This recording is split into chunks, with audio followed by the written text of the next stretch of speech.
Mike. I was just curious, do you support Senator Rand Paul's audit the Fed bill, and are you aware that the Federal Reserve Bank is a private entity? Dennis, the answer to your question is yes and yes. The Federal Reserve Bank is a private entity, and I do support Senator Rand Paul's bill to audit the Federal Reserve Bank. It's important to remember that the Federal Reserve Bank, while a private entity, has also been given these broad regulatory powers and, in fact, broad policy-making powers. It's unusual, and it's it's extraordinary, really, that we've taken a private for-profit corporation and we've given it immense power that would ordinarily be reserved basically to a despot. This is beyond making the Federal Reserve Bank like a legislative body, because a legislative body consists of individuals who are elected for limited terms and accountable to the people. The Federal Reserve Bank doesn't operate that way, and yet it makes policy and it enforces policy.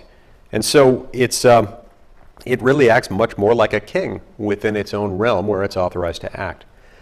So in order to deal with this, and in order to deal with the fact that the Federal Reserve Bank has all this power and we don't know exactly why it makes particular decisions, Senator Rand Paul has introduced legislation, of which I'm an original co-sponsor, that would subject the Federal Reserve Bank and its governing body to a full, robust audit.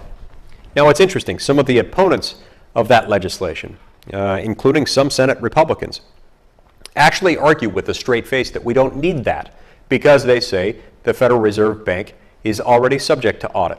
Well, if you look at the legislation they're referring to, technically it subjects the Federal Reserve Bank to a sort of audit, but under existing law there are loopholes in that audit requirement that you could drive a Mack truck, a 747, and an Airbus A380 simultaneously right through it.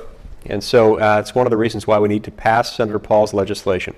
If we're ever going to reform the Federal Reserve Bank and restore some of that power to the people, or make it better, make it more accountable to the people, whatever it is you think needs to be done, nothing is likely to be done to reform the Federal Reserve Bank without first subjecting the Federal Reserve to an audit, and I support that completely.